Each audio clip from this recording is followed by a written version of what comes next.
The company's annual dinner was always a bit of a spectacle. This year, they'd booked a swanky downtown venue with floor-to-ceiling windows overlooking the city lights. I remember feeling a flicker of pride as my wife, looking radiant in a deep emerald dress, chatted with my colleagues. She'd always had a way of commanding a room, her laughter bright and infectious. But that night, something felt different. Her eyes, when they met my boss, across the crowded room, held a spark I hadn't seen in years, a playful glint that made my stomach clench just a little. She moved through the crowd with an effortless grace, a glass of champagne in hand. When she stopped to talk to him, her posture shifted subtly. She leaned in, her voice dropping to a more confidential tone, and I saw her hand brush against his arm as she made a point. It was a fleeting gesture, easily dismissed as friendly banter, but it lodged itself in the back of my mind. He, in turn, seemed to amplify his charm, his own laughter a little louder, a little more performative. I shook it off. They were both people's persons, I told myself. It was just networking. The next morning, the alarm on my phone buzzed at 6:30. She was already awake, scrolling through her own device.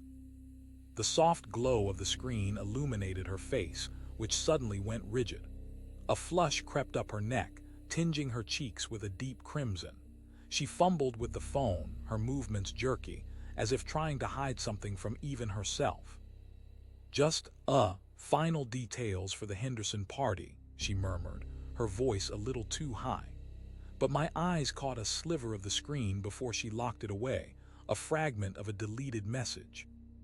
"Last night was wild, I can still taste you." My heart hammered against my ribs. Taste me? What did that even mean?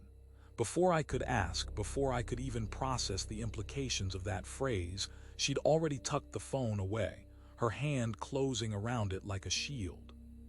She avoided my gaze, busying herself with making coffee, the clatter of the mugs a harsh counterpoint to the sudden silence between us. The air in the kitchen felt thick, charged with unspoken questions that hung heavy in the morning light. Now, real quick before we move on, make sure to subscribe and hit the notification bell for more stories just like this. Now let's keep going. Her phone buzzed on the nightstand while she was in the shower. The steam rose in wisps, fogging the mirror as the muffled sound of the water continued. I pretended to be asleep, my eyes closed, but my senses were on high alert. Usually I wouldn't pry, I wouldn't touch her phone. But that fragmented text message from the morning before had planted a seed of doubt, a tiny, persistent tremor that refused to settle. The screen lit up again and I saw it. A preview message, brief but damning. Last time was even riskier. A cold dread washed over me. Risky how? Who was she talking to? A wave of nausea threatened to overwhelm me. I waited until the shower turned off, until I heard the rustle of her towel.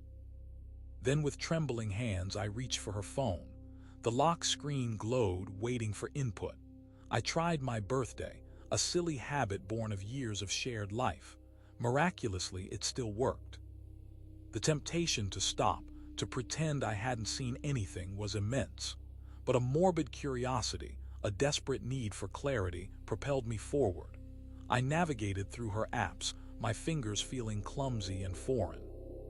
Then I saw it, a folder tucked away deep in her photo gallery named ambiguously Temp Files. My breath hitched. Why Temp Files? What was she storing there that needed to be hidden yet readily accessible? I tapped it open. The contents were a jumble of images, but one video file stood out, its thumbnail a blurred snapshot of a hotel room. My palms were slick with sweat as I pressed play. The video opened to a dimly lit room. My wife was there on her knees. Her head was bowed, her hair falling around her face. I saw my boss's hands, his bare chest. He moaned, a sound that scraped against my raw nerves. Then the sickening sight of him climaxing, the release cascading onto her face. She didn't recoil. Instead, she tilted her head back, a strange, disquieting smile playing on her lips. Then she wiped it away, rubbing it into her chest with a detached sensuality that chilled me to the bone. The next image was clearer, a photograph. Her legs were wide apart, his body moving within hers. I couldn't breathe. The air left my lungs in a ragged gasp. The video ended abruptly, but not before I heard her whisper, her voice laced with a dangerous intimacy. "If he ever finds out, I'll pretend it's his." My hands shook uncontrollably. I pressed play again, needing to be sure, needing to understand. The humiliation was a physical pain, a crushing weight in my chest that threatened to break me. The desire for a child had been a shared dream, a hope we'd nurtured for months. We started trying seriously just 5 weeks ago, charting cycles and dreaming of baby names. So when she showed me the pregnancy test, a faint but definite line staring back at us, I felt a rush of elation, a profound sense of beginning. But then she looked at me, a flicker of something unreadable in her eyes, and said, "The doctor guessed wrong, I'm already 10 weeks along." 10 weeks. That didn't add up, not even close. My mind raced, replaying conversations, trying to reconcile the timeline. 10 weeks would mean conception long before we'd actively started trying. A knot of unease tightened in my gut. I kept my skepticism to myself, too happy, too hopeful to let doubt tarnish the moment. But the anomaly gnawed at me. Later that week, while looking for something in her purse, my hand brushed against a small, folded card. It was an appointment reminder, tucked beneath a wad of receipts. The date on it was 6 weeks earlier. I pulled the card out, my fingers tracing the embossed lettering. The clinic name was unfamiliar. Below the date, a time slot. And then my gaze fell on a small, rectangular keycard, also nestled within her purse. It was from a hotel, the logo indistinct but recognizable. A quick search online revealed it was from the very same hotel where the appointment had been scheduled. A sickening suspicion began to take root. I needed to confirm, to dispel the growing fear. I found the hotel's phone number on their website and dialed it, my voice a little shaky. I asked to speak to the manager, explaining I was following up on a reservation. When he asked for the room number, I improvised, giving a generic answer. He searched his system. "Yes," he said, his tone friendly. "She checked in with a tall gentleman. I believe he wore a gray suit. They were quite spirited. Made quite the noise that night, a lot of commotion." Spirited, noise, and commotion. The manager's words echoed in my ears, each syllable a hammer blow against my already fragile hope. The image of her on her knees in that hotel room, the fragments of the video, the whispered words, it all coalesced into a horrifying certainty. The pregnancy, the timeline, the hotel. It was all a carefully constructed performance, a desperate attempt to tie me to a child that wasn't mine. My world tilted, and for a moment, I couldn't quite find my footing. Her phone habits had always been predictable. It sat on the charger on her nightstand, illuminated by the soft glow of its screen as she scrolled through social media before sleep. Sometimes it was on the kitchen counter while she cooked, or in her purse while we were out. But recently, a change had crept in, subtle at first, then undeniable. She started sleeping with it tucked beneath her pillow, an almost possessive habit, as if guarding a precious secret. The thought was unsettling. What could she possibly be hiding that required such constant vigilance, such a physical barrier between her and me? One night, after we'd both turned off our bedside lamps and the room was cloaked in darkness, I waited. The rhythmic sound of her breathing filled the silence. I listened until I was sure she was deeply asleep, her movements slowing, her breathing deepening. Then I reached over, my hand finding the familiar cool surface of her phone beneath the pillow. My intention was not to read anything, not at first. I just wanted to understand the sudden shift, the need for concealment. But as my fingers brushed against the glass, I saw the lock screen light up. A surge of adrenaline coursed through me. I knew her passcode. It was a secret shared, a piece of intimacy that now felt like a betrayal of trust. I entered it, my heart pounding a frantic tattoo against my ribs. The screen unlocked, revealing her home screen, but I wasn't interested in that. I went straight to her messaging apps, a desperate search for answers. I expected a flood of texts, a clear trail of deception, but there was nothing.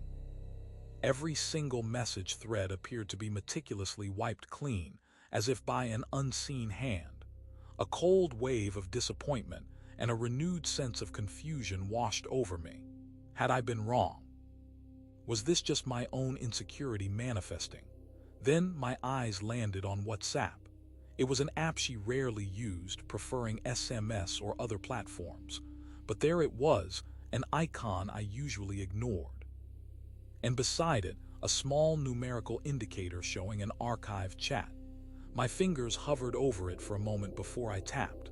The chat was indeed hidden, tucked away from casual view. The messages were few, but the words burned themselves into my mind. Your seed was still inside me when I kissed him goodnight. I felt you dripping. My stomach churned, dripping inside him.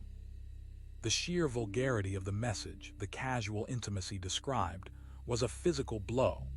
I scrolled up, needing to know who this person was, who she was sharing such explicit details with.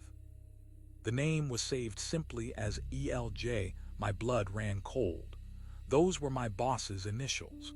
The same boss who had been so charmed by her at the company dinner. The same boss who was suddenly so eager to see me promoted. The pieces were falling into place, forming a picture far more horrifying than I could have imagined. There was a time when the sight of her in lingerie would stir a private excitement within me. Those intimate moments, the shared vulnerability, had been a cornerstone of our connection. But lately, those times had become rare, fading into distant memory. The spark felt extinguished, replaced by a comfortable, almost platonic routine. So, when a crumpled receipt for an expensive set of Victoria's Secret lingerie fell out of her coat pocket, a coat she hadn't worn in months, a new wave of suspicion washed over me. The date on the receipt was the same day she'd claimed to be working late at the office, a common excuse for her sudden overtime demands. I didn't confront her. Instead, a different plan began to form in my mind, a quiet, almost stealthy endeavor. That evening, under the guise of needing some air, I got into my car. I drove towards her office, the city lights blurring past my window. As I neared the building, I saw it, her car, parked in its usual spot. But beside it, another vehicle, darker, sleeker, my boss's car. A cold certainty settled in my chest. They weren't working late. They were meeting. I parked a few blocks away, the engine idling, and watched. The office building was dark, most of the lights extinguished. The only illumination came from the streetlights casting long shadows across the deserted parking lot. I waited, my breath held tight in my lungs, the silence amplifying the roar of my own heartbeat. Minutes stretched into an eternity. Then, after what felt like an hour, the side door to the building opened. Two figures emerged, silhouetted against the dim interior light. It was them, my wife and my boss. They walked out together, their conversation low, almost inaudible from my distance. I couldn't make out their words, but their body language spoke volumes. They walked close, their shoulders brushing, a strange intimacy in their shared silence. My wife's hair looked damp, as if she'd just come from a bath or shower, a detail that sent a fresh pang of jealousy through me. They didn't look up, didn't scan the street.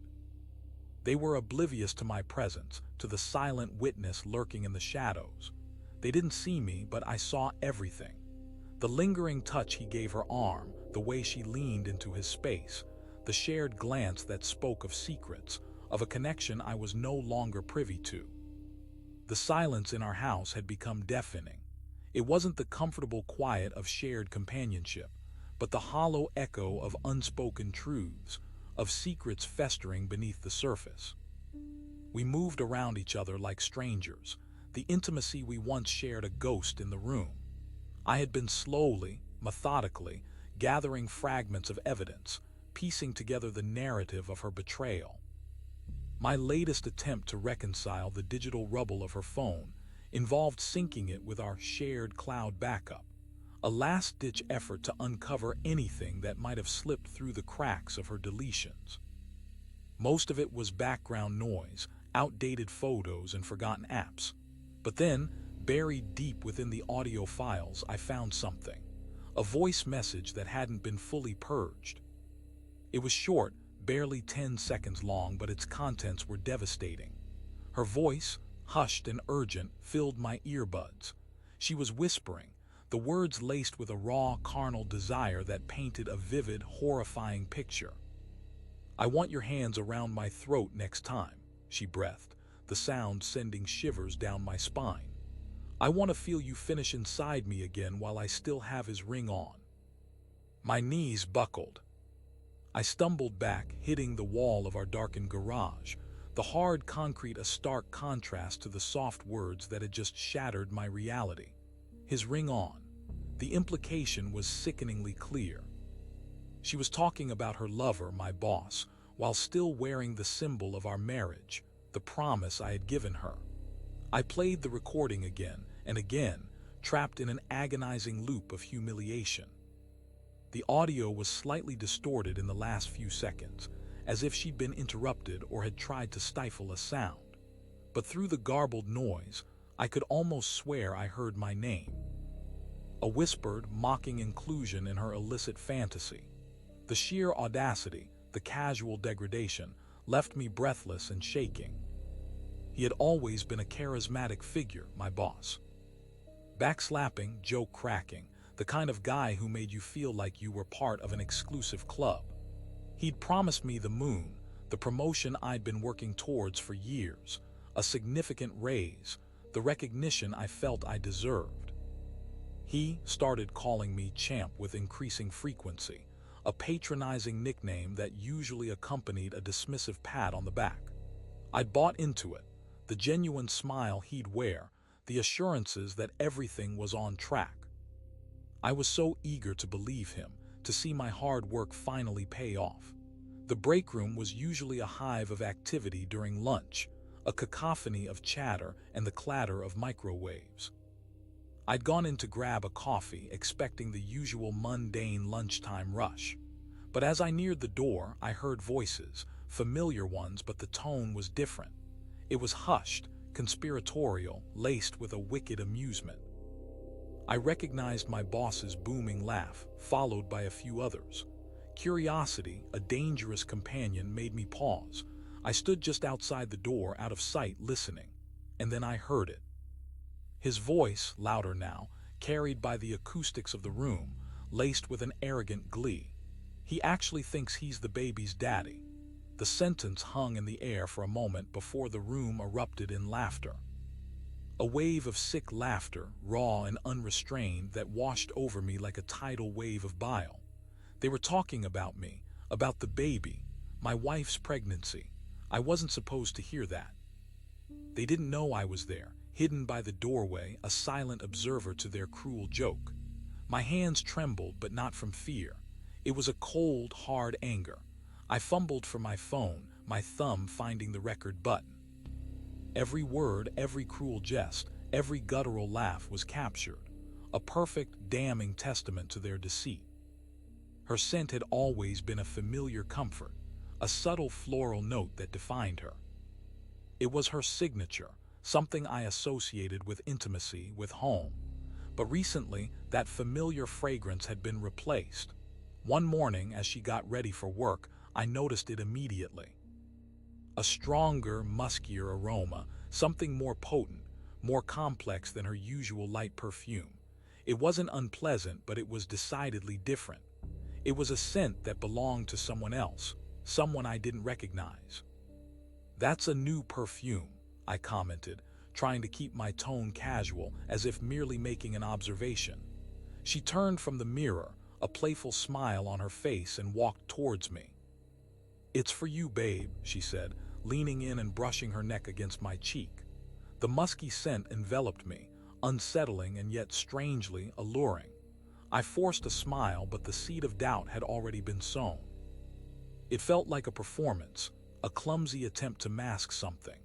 Later that day, a pang of dread and morbid curiosity drove me to her office building. I told her I had a document to drop off, a flimsy excuse that felt transparent even to me. I parked across the street, blending in with the other cars, and watched. Her office was on the third floor, the windows reflecting the afternoon sun. I saw her step out into the small courtyard for a break, and then he appeared, my boss. He walked over to her, his smile widening as he approached. He leaned in, not to speak, but to inhale, his eyes closed for a moment.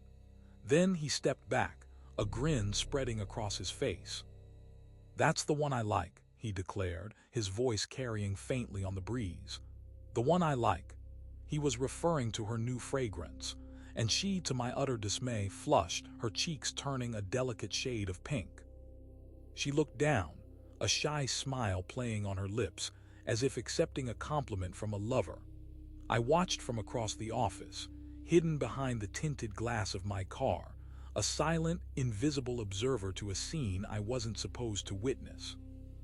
The invitation arrived in the mail, crisp and embossed, a bridal shower for one of her closest friends. She'd been excited as expected, detailing the guest list, the planned games, the color scheme. But something in her demeanor, a subtle shift in her usual enthusiasm, felt off. It was a familiar feeling, one that had become an unwelcome companion in recent months. She was going to a friend's bridal shower, she said, with a smile that didn't quite reach her eyes. But I knew better. A few days later, I borrowed a friend's maintenance van, slipping a small, powerful GPS tracker beneath the passenger seat of her car while she was at the gym. It was a desperate measure, a line I never thought I'd cross, but the gnawing suspicion had become an unbearable torment. I needed to know. I watched her leave the house, her car pulling out of the driveway. The tracker pinged on my phone, confirming her route. She drove straight towards the downtown core, her destination a familiar landmark, the Hilton Hotel. My heart pounded as I navigated the city streets, my own car anonymously a few blocks behind hers.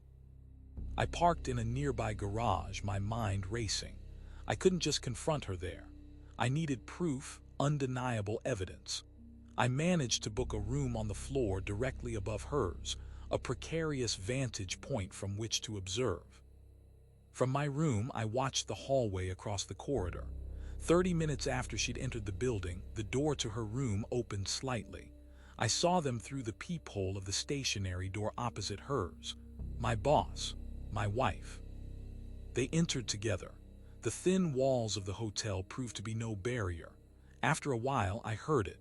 My wife's moans, muffled by the carpet and drywall, echoed faintly through the hallway.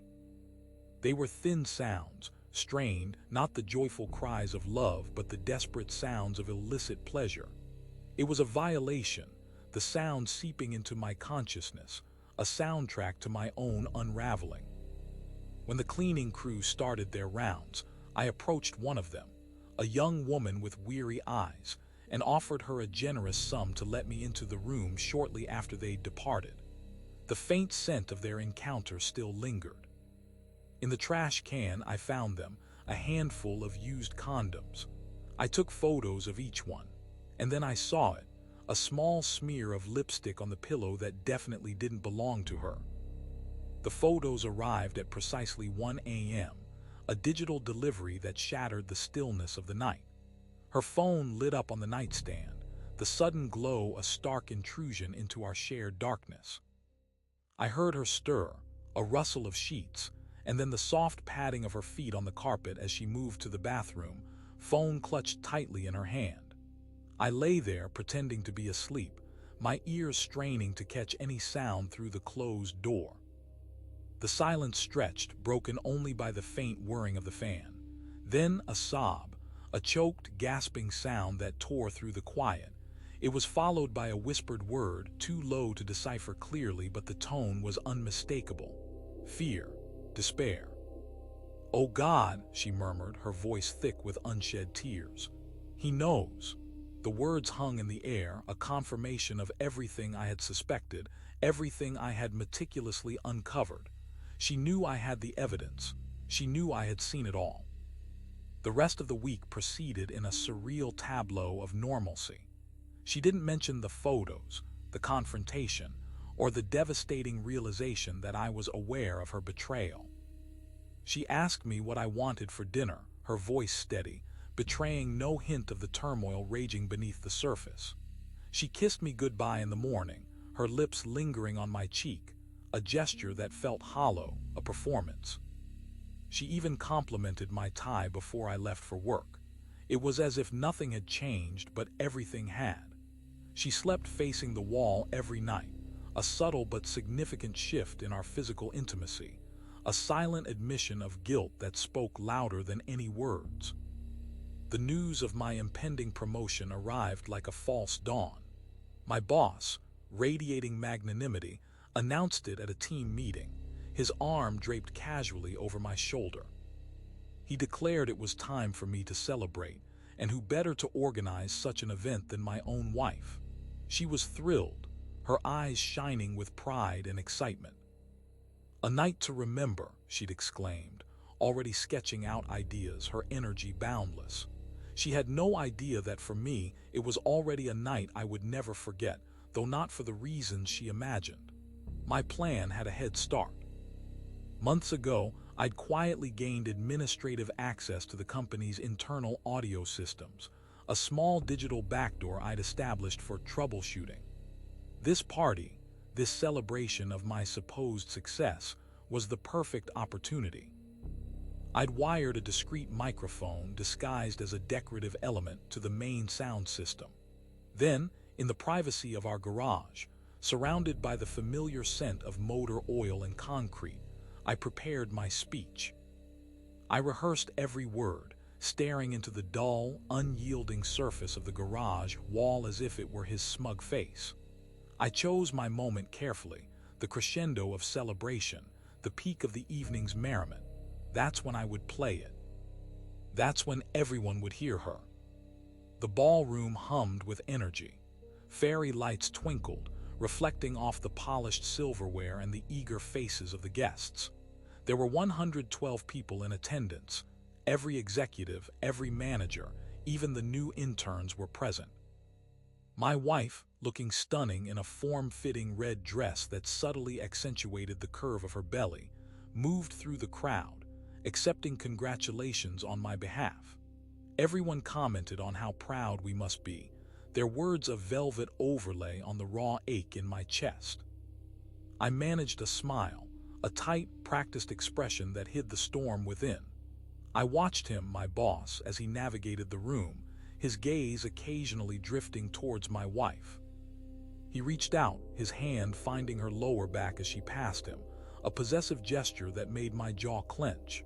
She blushed, a faint, telltale sign that sent a fresh wave of anger through me. He was playing his part, the proud mentor, while she was playing hers, the devoted wife. The pretense was almost suffocating. He stepped toward the stage, ready to give his congratulatory speech, the spotlight already on him. This was it, the moment I had orchestrated.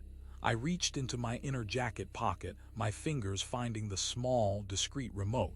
I pressed the sequence. A faint click emanated from the overhead speakers. And then her voice, clear and resonant, filled the room, but it wasn't live. Her recorded voice echoed through the stunned silence of the ballroom. "I love finishing with you and me," it declared, the words stark and undeniable. "It's not his baby, not even close." A collective gasp rippled through the room. Then a chillingly familiar sound, laughter.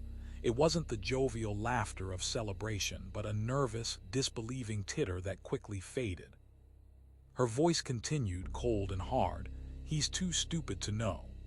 The implication was a knife twist to my gut, a further degradation of my already shattered pride.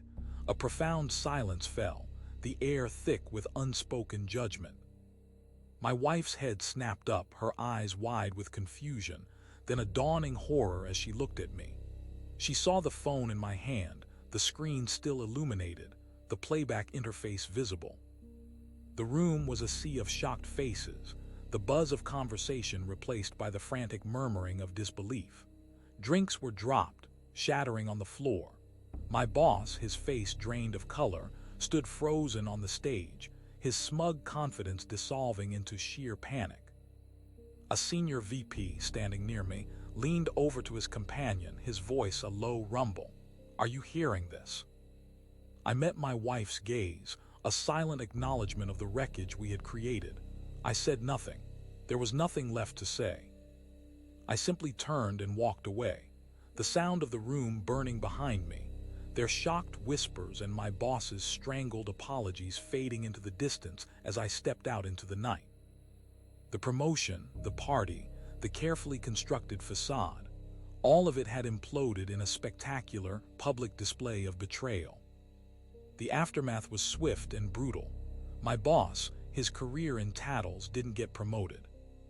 In fact, an HR investigation, fueled by my recorded evidence and the undeniable testimony of the party's attendees, uncovered a web of deceit that extended far beyond infidelity. He had been using company travel budgets to fund his clandestine hotel stays, expenses my wife, in her role as a senior administrator, had inexplicably approved. The findings were damning.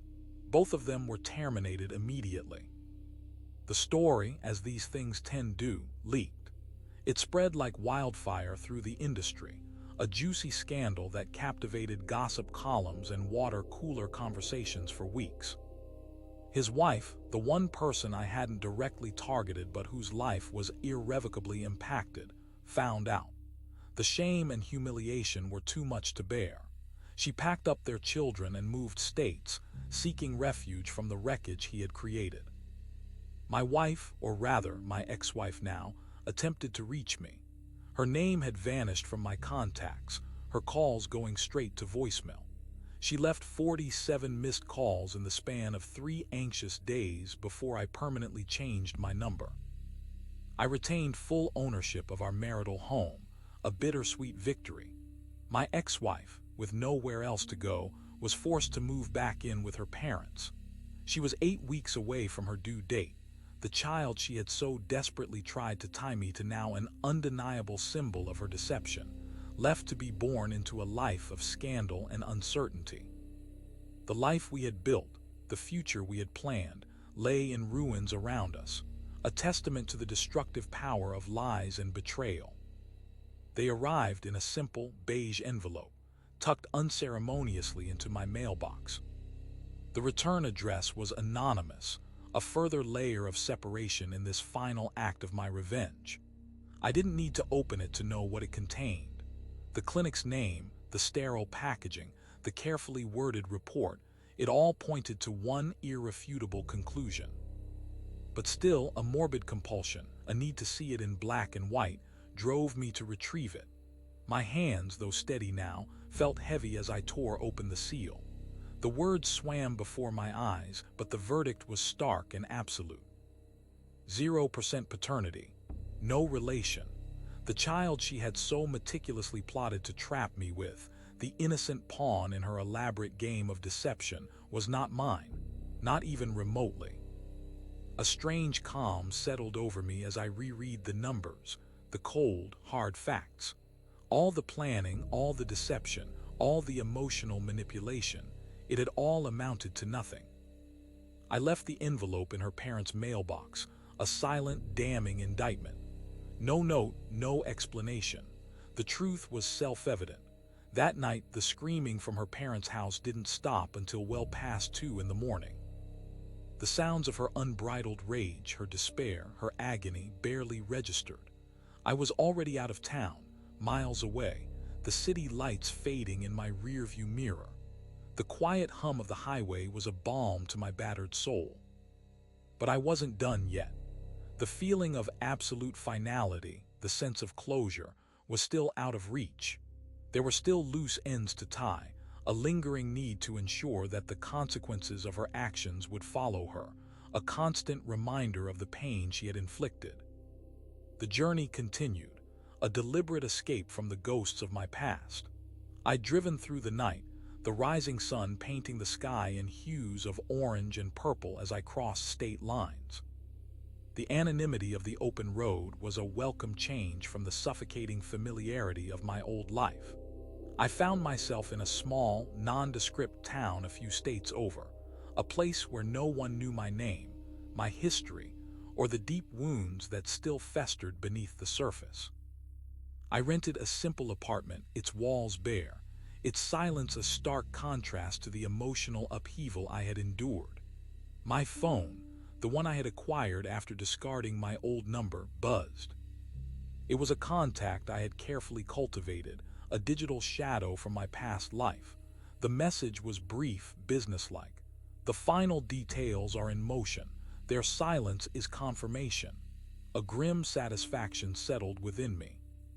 The wheels of my revenge, set in motion long before I left that ballroom, were continuing to turn. The exposure was thorough, the fallout far-reaching. It wasn't just about my immediate relief. It was about ensuring that the ripple effects of their betrayal would continue to shape their lives, a constant, quiet echo of the damage they had caused. I watched the news on a flickering television screen in a local diner, the mundane drone of other patrons a distant hum. A small article, buried on page 7 of the regional section, caught my eye. It detailed the ongoing investigations into financial irregularities at my former company, mentioning a couple of high-profile dismissals. No names, of course, but I knew. I knew they were feeling the pressure, the sustained scrutiny that would undoubtedly lead to further repercussions.